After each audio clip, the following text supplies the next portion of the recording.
exercise here. Thank you very much. Again, corporate governance can be transformative. I will use your word, Pavel, for a few more times. We will now have the second part of our event today,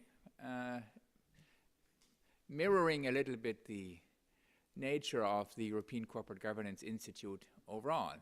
Brilliance in academic research and relevance and brilliance in the corporate world. I'm very pleased to invite to the podium Karl-Henrik Svanberg, the chairman of BP and in fact also Volvo, we should mention that as well. Jakob Wallenberg, the chairman of Investor, and Jean-Pierre Clamadieu, the CEO of Solvay. Jean-Pierre Clamadieu is representing a Brussels firm, the other two, London and Stockholm, so we have an international audience. We are going to organize this second part of the meeting in the following way. First of all, as our speakers already did, we put the chairman onto the chairs and the academics on the sofa, so this is where things should be appropriately. We will then proceed to statements by our three corporate guests about what they see currently as the major challenges in corporate governance overall, and I would hope also particularly in Europe. Let's make the best of Brussels and bring together different experiences from different European countries in one panel. And then we will proceed to certain questions Bengt Holmström has raised in his talk and discuss them together in the panel. So let me change micro. This can be switched off. And I'll join the panel here. Now what? You take one mic. I have one. Oh, you have one here. You have a mic? You're good? Okay. So then I think we are in good shape. And without further ado, I'm not exactly sure whether you have agreed who will go first. If you have agreed, do as you have agreed. Otherwise, I will assign one. Jakob, please go ahead. Thank you. And the question is, what did you want me to start with?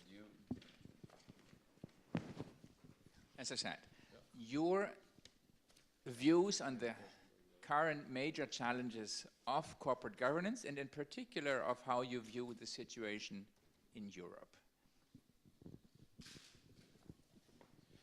Well, I think there are two different perspectives on this question. One is more of practicalities around what was covered in the speech, and I think both Karl-Henrik and I are enjoying the reality of fun when we. As we speak, have quite vivid debates on the compensation structures in two of our respective companies, BP and Ericsson. I think that whole issue is one which is very complicated. I think Bengt pointed to some of the issues and also some of the potential, if not remedies, but ways of approaching the whole situation. The short of it is, I think that at least business in the Nordics that I follow more closely have to think a lot about how to structure compensation systems in the future. It comes back to credibility, it comes back to being accepted in society and those broader transparency questions for all intents and purposes. I think if we go across the Atlantic and partly in Southern Europe, you have generally compensation levels, which, as we know, is one which is more and more intensively debated. And that is something that I think we will spend a lot more time on as we move forward.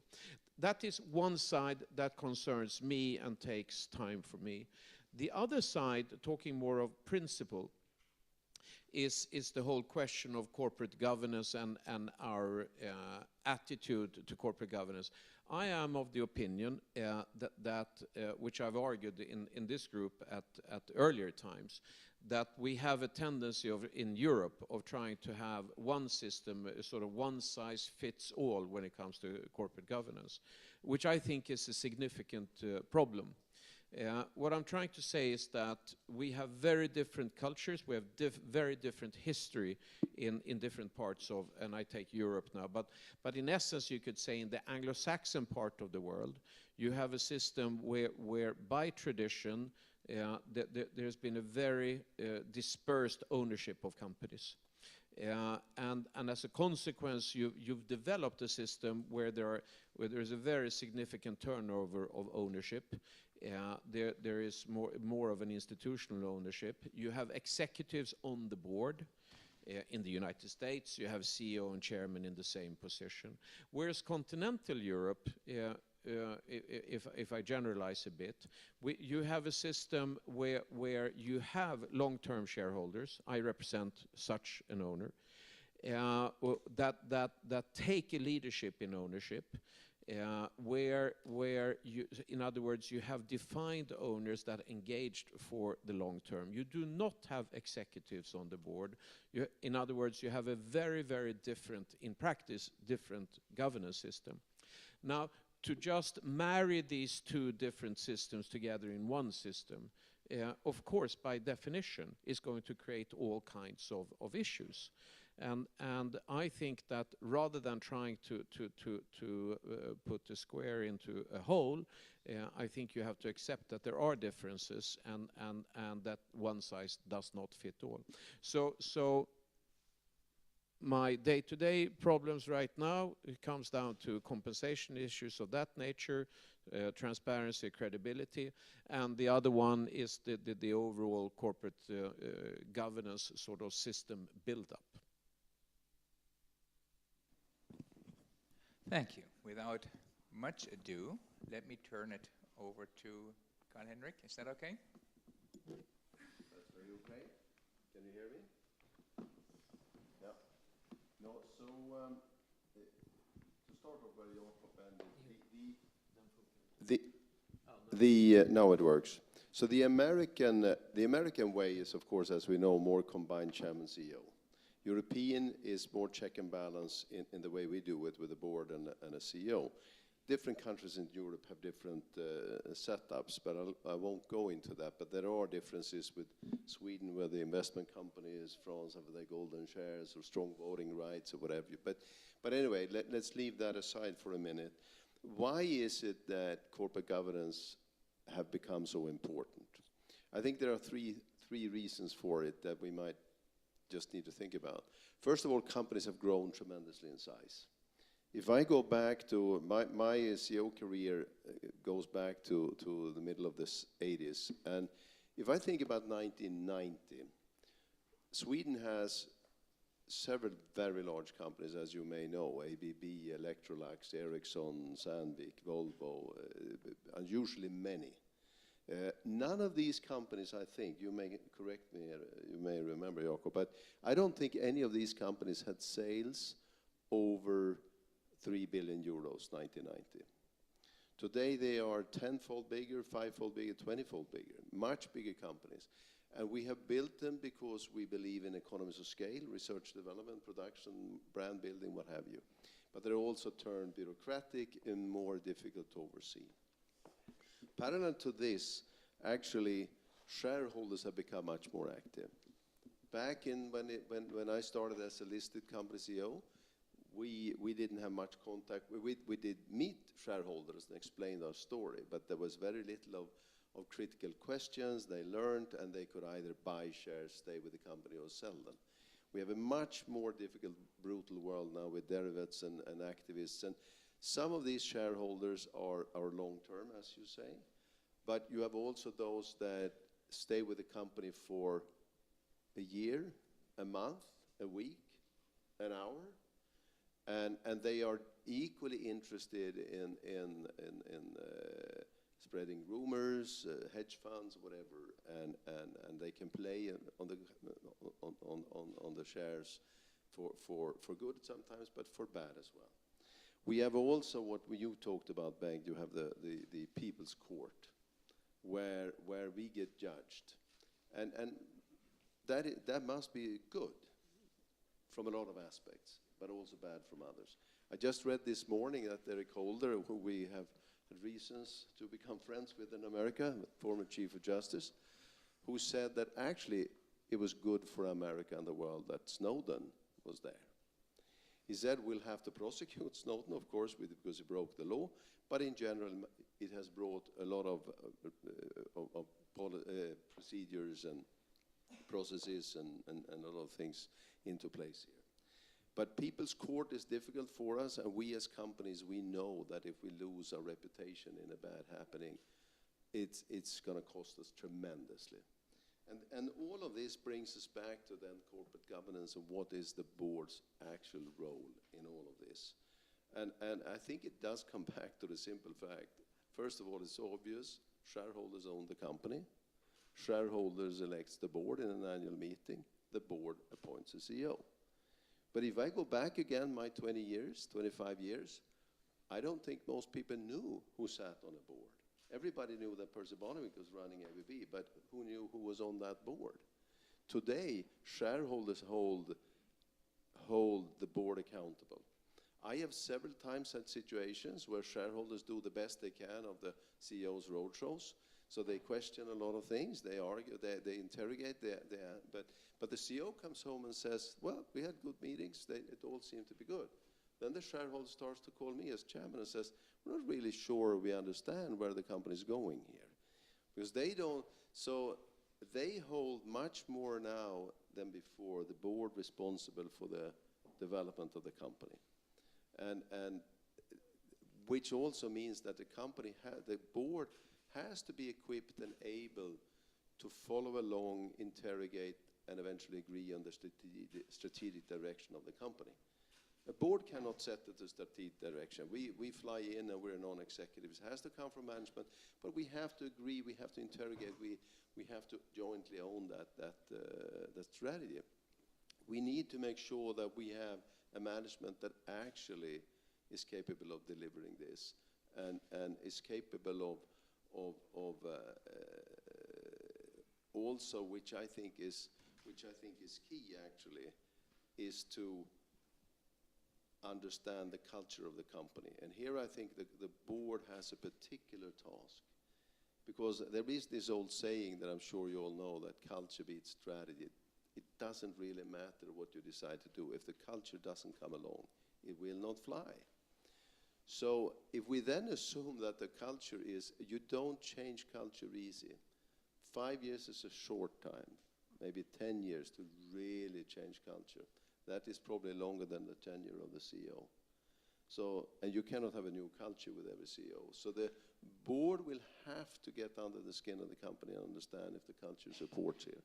And that's not easy, because you're not sort of living in the company. Of course, then the board has to oversee risks and reputational risks and all those things to avoid that things go wrong.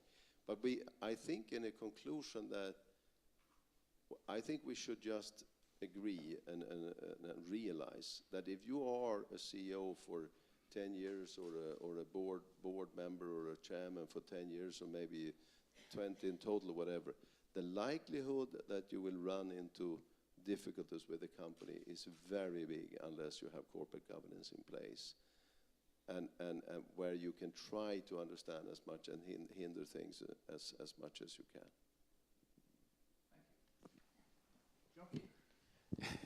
Thank you very much. I will really talk as a practitioner, so maybe just a few words on why I am today here, probably because I'm a local guy. And so I'm the CEO of Solvay. Solvay is a well-known, very global Belgium headquartered company. What's very interesting about Solvay is that the company was created 152 or 3 years ago.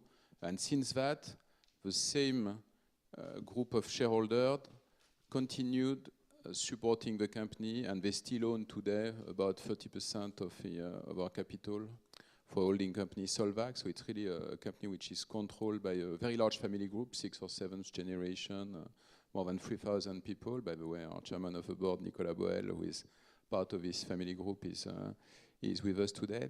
And one of the reasons why I joined this company after having spent a few years as the CEO of another chemical company, but with a much more usual capital structure, a lot of financial investors, was my interest in this type of governance. And frankly speaking, in the past few years, I've enjoyed very much the way this family governance has developed. Family governance, but the company is obviously listed, and we have a financial shareholder representing the other 70% of our shareholding structure. What strikes me in the way we've been able to develop this governance is first to make sure, and I think this is something very important, that we allocate well the time we spent as a board, I'm also a board member, working on different issues. So I think we've been able to set up a type of governance which allow us to spend time on what are the key issues that the board needs to look at. Management, selecting the management, preparing for transition, and strategy.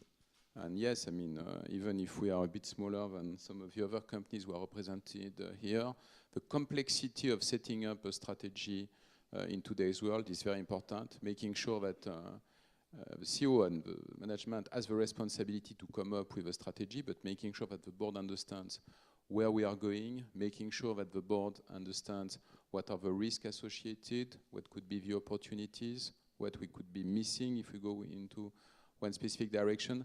I think this takes time. And if you add up the number of hours that we spend together as a board, 6 meetings per year, 4 hours per meeting, so it's a few tens of hours per year, not that much. And we have really to make sure that we allocate this time very well. We have committees helping and so on, but at the end of the day, the board as a community has very limited working time every year, and we need to make sure that we allocate it to the right subject. And we need to make sure that governance is not just about clicking boxes, and at the end of the day, wondering whether we have indeed spent enough time on the decisions which are key. Something else which strikes me in the way our governance operates is the fact that our chairman is very, very attentive in the selection of board members, making sure that you bring the right people around the table, in our case, family representative, independent board members. This is absolutely key. The quality of the work, the quality of the dialogue, at the end of the day, the quality of the governance is very much dependent on the people that we bring around this board table, and clearly something which will make the difference. I'm also a board member of 2 other French headquartered company, AXA, the insurance company, and Faurecia, with an automotive part maker, which is controlled by the PSA group. In these 2 cases, we have made in the past few months the decision to name a new CEO, as the current ones were reaching an age where they wanted to go into different directions. I was absolutely convinced that this was the major decision that a board can take. We spent a lot of time at the board, in the committees. I was in both cases part of the nomination committee, preparing for this decision. But the day we made the decision and we made it public, we had the feeling that we were having a very, very strong impact into the company future. And I think it's very important that we remember that, as Warren Buffett said, I think you've mentioned him, the board really chooses the guys who is making the decision, and that's something which is very important. Now, trying to echo your question on what types of key issues I see today, compensation, obvious.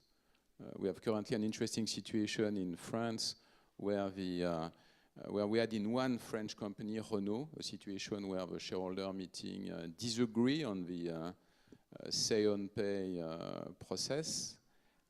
And this started a lot of noises, government, politicians saying we absolutely need to change the rules of the game. What's interesting is that Renault is a company where the French state owns 20% of the shares, about 40% of the voting rights, and was not in a position to set the tone as far as compensation is concerned. So I think it's a good example that in some cases we are still facing a very significant challenge as far as compensation is concerned. So, and I see also, when I see compensation, it's really the amount, the structure, is it socially acceptable, what's the impact within the company. We have also some issues regarding transparency. We have a strong pressure from proxy agencies to make all of our targets public, both short and long term. This is something which creates issues, questions, and where I think we still have to spend a bit of time thinking. A situation which it's more of a case in France and in Belgium. You mentioned that we have to make sure that one solution does not fit all, and we have to make sure that we find the right governance for a given situation. In France, we still have this debate on whether you should have chairman and CEO, or to split the roles or not. By the way, I became, after some years, I've had both positions, but I became, after some years, a strong supporter of a split role between chairman and CEO. In France, we still have this debate, and the vast majority of companies are still have today a governance where you have a chairman and CEO. I think that's a point of attention. It's clearly a situation which, in my view, is not ideal, and developing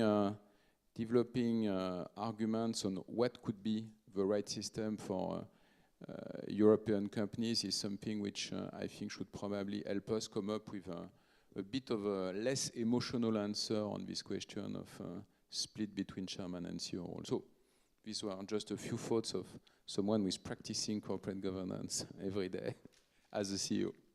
Thank you very much. It's interesting when I ask you what are the big challenges in Europe currently. I had expected more of complaints. You were describing how you manage and how you deal with your everyday problems. I guess that's what we would CEOs expect to do. But still, can I get some more direct answers to this question? Where do we have a problem in Europe currently? Would anybody of you want to respond to that? In terms of corporate governance, For example, do we have a problem in compensation? Is our executive compensation going wrong in Europe? Do we have a problem in the common set of rules? Jakob, you made an interesting case of arguing we have different systems, we have different traditions, there can't be one size fits all. Still, we need, I think, one set of rules for all. Would you agree that we need one body of law for everybody? That everybody should abide by the same laws? Or how should we differentiate? Given that you will have to leave at 6, maybe allow me to address you directly, that we get the best of you. So what do you mean by we don't need the same set of rules for everybody? No, it's sort of like the argument one share, one vote, and you think it has to do with democracy, which it hasn't. It has to do with the right to contract, the freedom to contract, which is something that owners of something can actually do. No, I really don't think that. One thing is that we're subject to the same laws. What I'm talking about is corporate governance principles. Now, if you have established a system which is based on the fact that there are no owners that are willing to take on a long-term ownership, but that would rather prioritize to sell quite frequently, and you have a very high turnover in one group, and then you have a completely different group. I'm talking about Britain and Sweden now, just to take the example. In Sweden, there are a number of companies where there are significant shareholders. We are a significant shareholder of Atlas Copco, 20% of the capital and of the votes.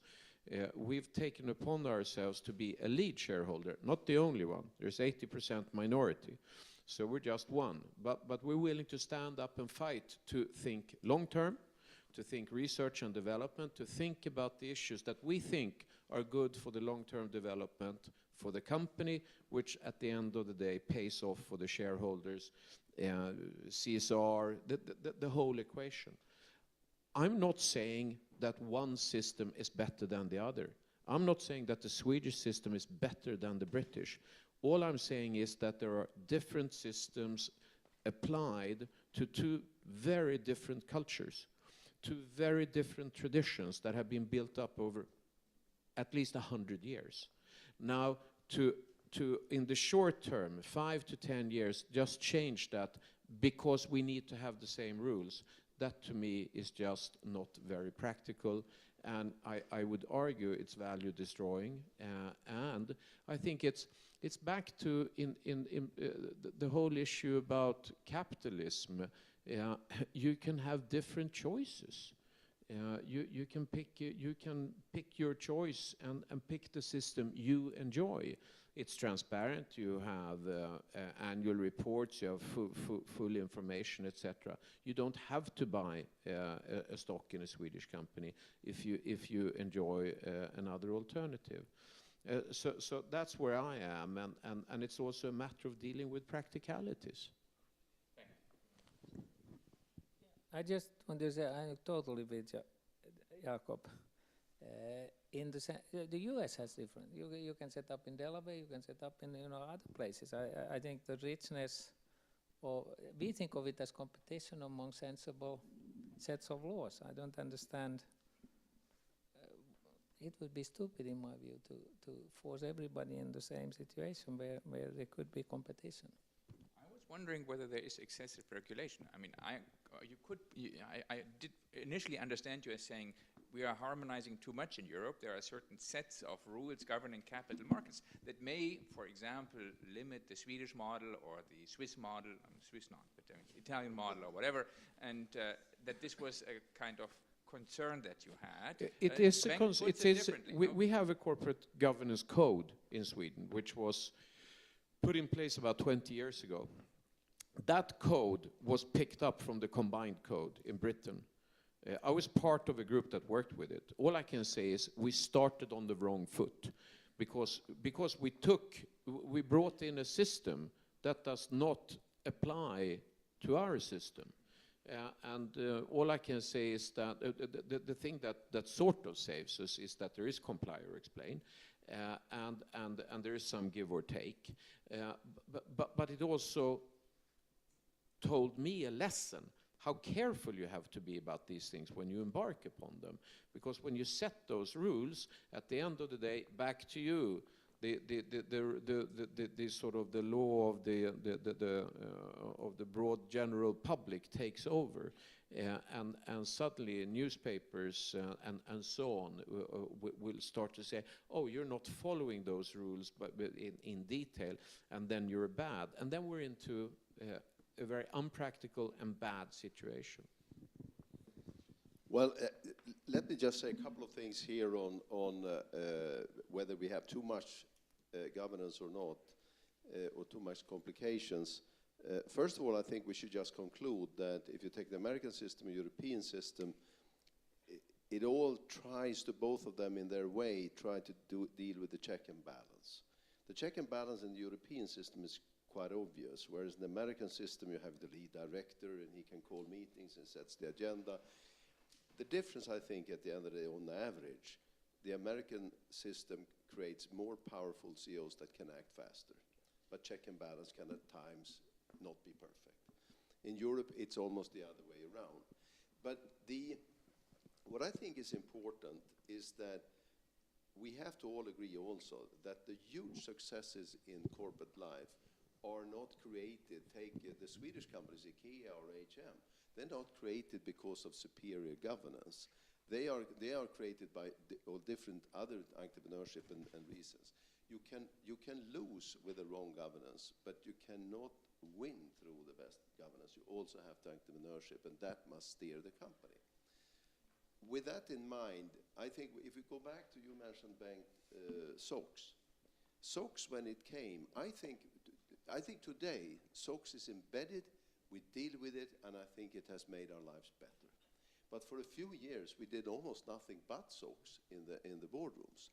We had, my first years with Ericsson, I felt when I was CEO in Ericsson, I felt like I was a guest star coming in there for a little while in the board meeting, but the majority of the meeting was around SOX. And that was just, of course, wrong. And I think we have to understand that when we bring in governance rules, it takes time before it actually starts to work properly. And therefore, we must be a little careful with the pace that we put in new rules and regulations, and give companies a chance to digest. And I think this is maybe you can see every time there is a scandal, which I think very often has to deal with that it's the wrong culture in the company. And it was more of a leadership and culture issue. But the action or reaction to it is always more governance, and these are set up by auditors and lawyers. But we don't come necessarily to the root of the problem. So I just think it's important that we don't throw too much at it and let it digest. I'm not too worried about governance per se. It's good for a European Corporate Governance Initiative that this is not that important, that maybe takes a little bit of the steam out of the pot. Let me just ask you directly, as a Swede, sitting in the center of Anglo-Saxon capitalism in London and running a large global company according to international capital market rules. Coming back to what Jakob says, do you feel sort of unpleasantly restricted? Would you like to have long-term investor relations as you have in Sweden? Well, I think, as I said, I don't think anything of what we try to accomplish in corporate governance initiatives like we do here, I don't think anything of that doesn't support even make companies better. I'm just more concerned about how much we take on from time to time when you ask for complications. When you are in Britain, there is no basically long-term shareholders like Jakob in Britain. You basically have no strong voting shares. You have very little of protection. So you have all the shareholders right on your chest. And there I think it's actually more important to get the regulation and corporate governance right, because it does offer protection. I think when you have longer shareholders, they can offer a bit of protection and so on, and they still apply the pressure, but in a slightly different way. So I think I have no problems to understand why corporate governance is in the forefront in Britain. I think it's needed. Okay, as I promised, we will go back to the questions Bengt Holmström has been addressing. This is one of the central parts of our panel, and maybe I can use that opportunity to start with Jean-Pierre Clamadieu. What Bengt Holmström was describing seems to fit the large family-controlled firm pretty nicely. Not so much capital market scrutiny, not so much regulatory transparency required, a hopefully well-meaning and well-understanding family group behind the firm that follows closely what you're doing, acts as the informational filter that Bengt was mentioning.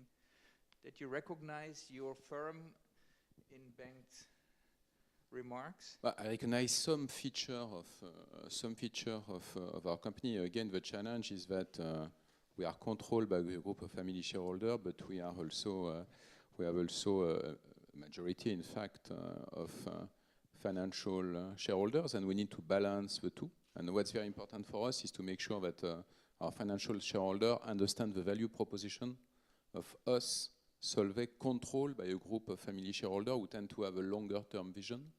And it's true that sometimes we've seen this bit of a discrepancy.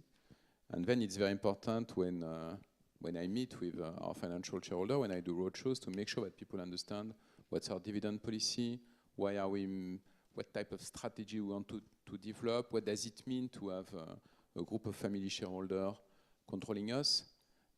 And as it has been just said, yes, probably the fact that we have a group of long-term family shareholders protects us a bit from the pressure of the market. What's very important is that the financial investors or market in general understand what it means for a company like Solvay to have a long-term family shareholder with a significant influence in the governance. It has to be made as clear as possible to the investors, so that there is no misunderstanding, and that they understand the specificity of what we try to do. But yes, I think I've listened with a great interest to your presentation, because I think some of the points that you mentioned applied quite well on what we try to do. I'm curious to hear, Carl. I mean, the family business is not ours. Is not the same as yours, because we are not traded. But from the Nokia experience, as a board member, or I think most board members, we had very little to do with the investor relations. I don't know if that was part of the time, but there was a huge sort of operation called investor relations. And they were actually pretty good at forecasting what will happen when the announcement came and so on. And they were the ones who kind of managed that the news landed in the right way, which I'm sure you are familiar with. You know, if it starts to go badly, you start to backpedal, and you want sort of to get it in the right frame. But did you? Well, you have been chairman most of the time, but as a regular board member, I don't think we had much to do with what you are describing. I can hear. I understand fully why that is an important issue, that you are managing several types of shareholders. But that wasn't an item for the board on Nokia. Sorry. I was curious whether you had that same experience in your company. Yeah, in both Volvo and BP, where I'm involved now, or Ericsson before, the board had nothing to do with investor relations. Yeah. It was all done by the CEO. We spent time of analyzing and trying to understand, so we could learn, but no board members were involved. Sometimes you find board members that says, when they are new, they says, when can I start to see shareholders? I said, don't go there. Don't go there. No, and it's something which strikes me in my various experiences, is that around the board table, you tend to have a limited number of people who know what investors look like. When I'm involved with French companies, I mean, you tend to have the usual member of the French business communities, but if you accept people who have a CEO role or a CFO role, a lot of the board members don't know what the current financial shareholders look like, the type of concern, questions they have, and as Carl said, I mean, yes, we try, at the board, we come up with feedback, we come up with studies to give our board members the opportunity to understand better what the persons they represent are expecting, but in reality, very limited actual experience of contact and discussion with shareholders. Because it's an interest of mine, you know, executive compensation. We have heard that seems to be something. I had the same experience when I joined the board in '99 at Nokia. You know, we spent maybe 5% of our time on executive compensation. By the time I left, I think we've spent not 50, but you know, it was just a massive amount of time on executive compensation. So in those 13 years, it became. As somebody who is sort of interested in executive compensation, I was very puzzled, because I thought they got just to be more and more complicated systems, worse and worse systems as far as I'm concerned. You know, it all started with a mistake, in my view, of throwing out options.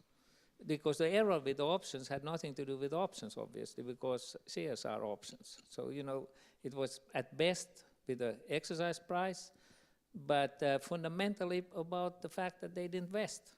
So they didn't, people should exercise the options very quickly. That was the mistake with options. You know, and that's why restricted shares are now popular, because people, I mean, you need to hold these things for a while. That's a very critical feature. And by the way, on that point, academics was right all along. But the companies didn't want to have anything to do with it. You know, the consultants didn't have anything. It took actually the financial crisis. Enron wasn't enough to get them to understand that this was a problem. The financial crisis finally got the consultants and the executive compensation. Here's my question, though. Do you think, just think about the hypothetical, that there are no incentive schemes, everybody is salaried, But you know, CEOs obviously would be paid a lot more. Do you think it would cause as much turmoil if you had a huge salary relative to the other people? Or is it actually the sort of the incentive schemes and the kind of that they can really pay off extraordinary amounts when things go well, which they should? You know, that's a good outcome. Do you see my question? I'm just concerned if we just sort of had a law that said you can't pay, everybody has to be paid by salary. Do you think the public would be upset about the fact that CEOs would be paid, you know, 400 times the lowest guy? I'm just curious. Well, we can easily go into a 4-hour debate on remuneration because this is, I think, it is a growing issue, and it's a growing inequality is a growing societal issue. And therefore, when you see protests, I think it's one thing is whether they felt versus last year or the year before, whether the compensation was right. You can have opinions about that, but it's also the underlying dissatisfaction in society that we're meeting. The other side of it is that sometimes some would say, why can't you just be satisfied with salary? Why do you also have to have variable pay on top of that? And you call it bonus. Do you need that to work? Can you really become more motivated? I've always felt it's the other way around. If the market pressure or the market supply demand of managers says that you should pay someone index 100, well, you can pay them index 100. Or you could say, but if I'm going to pay you that much, I'm not interested in paying you that regardless of what you actually, how your performance is. So you say, I'll give you 50 and you can go to 150. So it's actually me wanting to limit how much I pay if the delivery isn't there. It's not something I need to give for the guy to get motivated enough to come to work in the morning. But the other side of it, which is also, I think, incredibly important, is that these remuneration programs, although they have become far too complex because everybody has opinions, but they are a very, very effective tool to bring out into the company what the company wants to focus on. So you set up and say, we have these 10 parameters, and everybody runs there. You want to run on operational cash flow, or is it sales growth, or what is it? And you put that in place, and it's a much easier way of actually telling people what they should strive for than have long discussions and all that. So I think it's an efficient way. In theory, do people get more motivated? I think these type of personalities are motivated anyway. That's my view. I very much share what Carl has just said. I think we are building packages which are incredibly complex in an environment which is not very easy, by the way. We are in a situation at Solvay where we have large number of top executives split between Belgium and France, and the tax system is so different when it comes to long-term incentive that it's very difficult to design something which works well. The Belgium tax system favors very much stock option, with a twist, which is the fact that people have to pay taxes when they receive the option, something which is a bit unique in Europe, whether they can exercise them or not. And France, in fact, gives a better tax system for restricted share. So building a unique system with so different tax situation is not very easy. On the question of motivation, I just echo what you've said. It's clear that when we set objectives, we are telling our teams, we are also telling our board, by the way, what are the key objectives of a company, usually short and mid-term. And this is very powerful. Do I see people making different decisions because they will, at the end of the day, they will make a bit more or a bit less in bonus? Probably not so much. But again, a very strong system to align people because this is very visible. And the fact that we've set these targets at the beginning of the year is something which creates this alignment. But could we go into simpler system? Probably. But as Carl said, we don't want to compensate very largely, going back to your suggestion, people if they don't deliver. So it's more a willingness to make sure that at the end of the day, what we pay for makes sense in comparison with the value created by the executive team. can't refrain from asking, is executive compensation a case for tax harmonization in Europe? We're talking about one system for all. Would you advocate more harmonization in that respect to make your executive compensation problem easier? Well, yes, I mean, my own gut feeling is that yes, we need indeed, harmonization. I don't think it's so practical to achieve it, but yes, again, if I take the Paris and Brussels example, we are only 1 hour and 20 minutes by train, but so different tax system that it's very, very difficult to build compensation scheme which makes sense in both countries. Is it enough of a reason to convince European member states to move to a more harmonized tax system? I'm not sure. There are certainly other elements in place, but we have to recognize that it makes the executive compensation schemes way more complex than they should if we have an harmonized system. Can I just jump in and say, the bonus, I agree that the bonuses are kind of a communication device. But at least on Nokia, those were fairly small amounts. And it was striking how big an impact they had in terms of, I thought they did affect the way people, did they focus on cash flow? Did they focus on this? I mean, it was just like you say, it's a communication device, but the numbers were surprisingly small. We were talking about 100,000, something like that. Maybe that's not, but they cared about them. I think exactly they cared about them because they understood this is what the CEO or whoever really wants. But so I don't think that's the issue in the public domain. The reason I asked about these hypothetical questions, I wanted to hear your view of the public's view. What do you think the public reacts to that? Are they bothered by these shares and options and things like that really can pay off a lot? That gets you. I mean, you just came out the top 20 pays in the U.S. They were all. I think they were all close to 100. The median was over 100 million, and that's a lot. And that's measured correctly, that's value given. That wasn't, a payoff from the. So that's what I think irks the public. And you don't get with the bonuses to anywhere like 100 million, you don't give those bonuses. They are all within $1 million. Well, in Europe, we have a bit of different numbers in mind. I mean, it's probably not so extreme. One of the difficulty we have when we talk about this long-term incentive is the valuation. We value them based on various methodology, but the valuation that's made public when the options are granted sometimes has very little to do with the actual gain, which will happen only a few years because usually we can't exercise them before 3, 4, 5 years, depending on the countries and the tax system.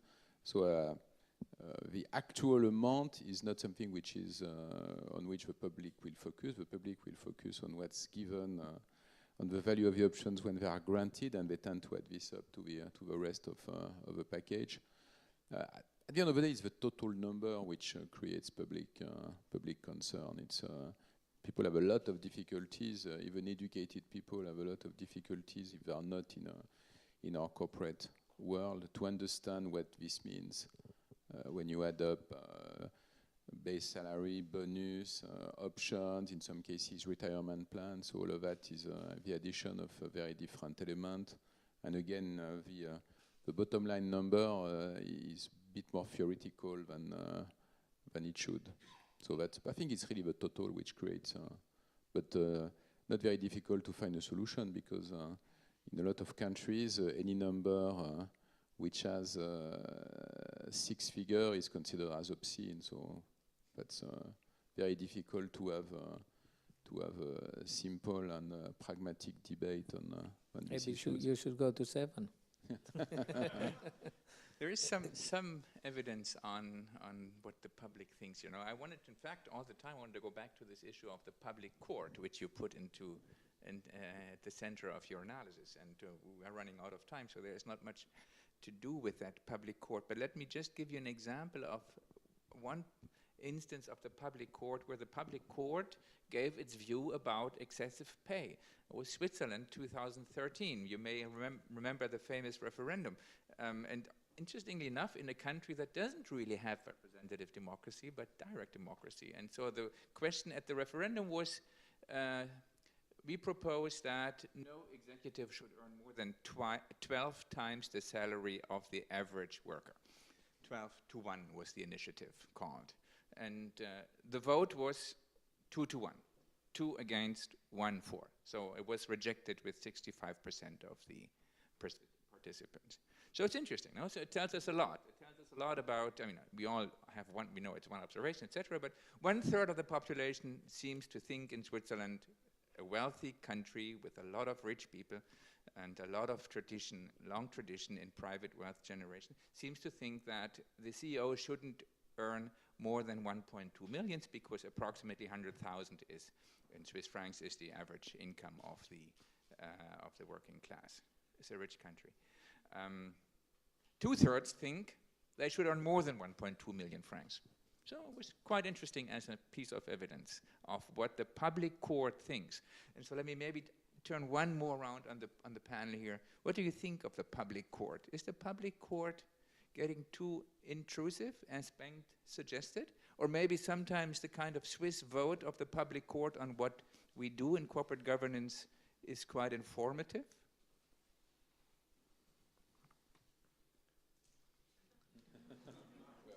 Does anybody want to? No, we're talking about the public court here. No, but I can say a couple of words on it. I think the public court must play a very, very important role in a healthy society. It cannot be wrong that the public has a chance to react. On the other hand, having said that, you can also get the public court can suddenly turn into a rage. And that is not right either. And that is where I think we have to show leadership. If you take remuneration as an example, it is a fact that in executive pay have tripled in Europe over the last 15 years. And these are years when we started to see we basically have no growth anymore. If you have strong growth like you have in China, 5, 6, 7% per year, everyone in society is getting a better life every year. You have lesser views on this.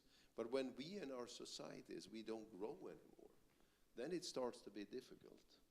And that's where I think at the end of the day, if you really get into the storm of the public court, you realize, I don't want to be there again. And so I think there's an element of it's a health issue of a society when it responds. But it can, of course, turn nasty. And you can see where in the American elections in the US now, how you almost play on it and stir up people. And then I guess it can turn into an evil force. No, not much. Yeah, well, I think, as you say, we probably don't want to be in the in the eyes of a public court, but giving to the shareholder the ability to voice their opinion on compensation, I think, is necessary. Now, giving to the general public the ability to say whether they think a compensation package is reasonable or not very reasonable, by the way. And I think, yes, we need to show leadership to demonstrate that we are putting the right systems in place to try to set a reasonable level in a very open market. The reality is that, yes, there is a war for talent at various levels in the executive suites, and we need to make sure that our companies find the right people to lead themselves and to lead their transformation. What's interesting is we see a number of very different situations in terms of governance, including companies who are controlled by shareholder, directly by shareholder, I would say, who can set the compensation package the way they want, but we don't see very much differences in the remuneration of people working for either public companies or companies which are under the control of one shareholder. So I think, again, let's make sure that shareholders have the ability to say what they think about executive compensation, but be careful about the public court and its sentences. Good, thank you very much. We will have to come to a close. I see the first people leaving, trying to catch the last metro, I suppose, before the strike closes down again. I wanted to end on a brief note with some information on the European Corporate Governance Institute, leading research with global impact. And we have discussed a number of issues here. We started out quite narrowly with boards, and we have seen, exactly like in much of corporate governance research, this branches out very widely: compensation, transparency, societal impact, etc. This is a little bit how the research at the corporate governance, in the corporate governance literature has developed over the last few years. I brought you here to close this session off the titles of some of the discussion papers that have been published by the European Corporate Governance Initiative, and this type of research is the type of research that the European Corporate Governance Research Foundation is funding on a large scale through the generous donations of the patrons and through the infrastructure that we are able to build up with those contributions. So let me just bring up a few topics here. We have discussed quite a number of them, but let's see what the academic researchers across the world who are in this network of the European Corporate Governance Institute have been working on in the last 2 months only. This is purely representative and not at all statistically chosen. The Corporate Finance Benefits of Short-Term Investors, a paper by Giannetti and Yu from Indiana and Stockholm. Women on Board, Superheroes of Tomorrow, paper by Adams from New South Wales. Creditor Rights, Claims Enforcement and Bond Returns in Mergers and Acquisitions, Renneborg, Szilágyi, Westenkiste from Tilburg. The Transactional Scope of Takeover Law in Comparative Perspective, from Paul Davis at Oxford. Does institutional ownership matter for international stock return co-movement? Fallas and Ferreira from Lisbon. Directors' duties and shareholders' rights in the European Union.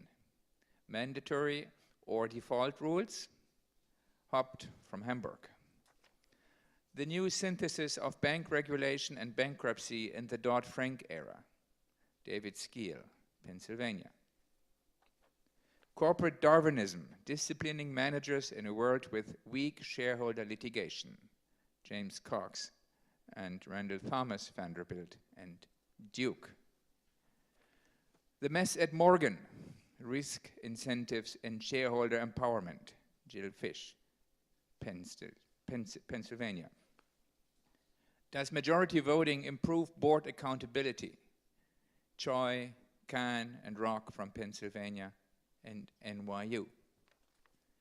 Rediscovering Corporate Governance in Bankruptcy, David Skeel, Pennsylvania, etc.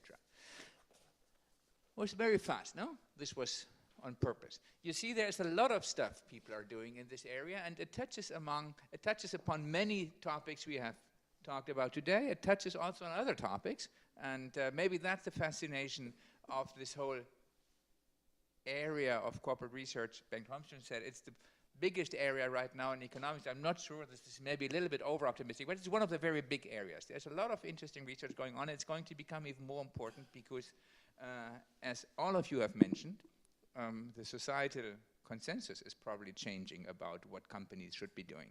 And you mentioned the US. It's always nice from Europe to point to the US if things go wrong, but I mean, look at what's going on here. The societal consensus about what firms in Europe are doing is probably changing. And corporate governance is about that. How do we relate corporate objectives, political objectives, social objectives? All of this, I think, is on the agenda for corporate governance research in the next 5 to 10 years. And We are very happy that the European Corporate Governance Research Foundation is supporting this type of research, and we would be even happier if there were more patrons who would be willing to support this research agenda on a long-term basis. Thank you very much for joining us today, and you are invited for drinks on the first floor in this wonderful house of the Academies of Science of Belgium. Thank you.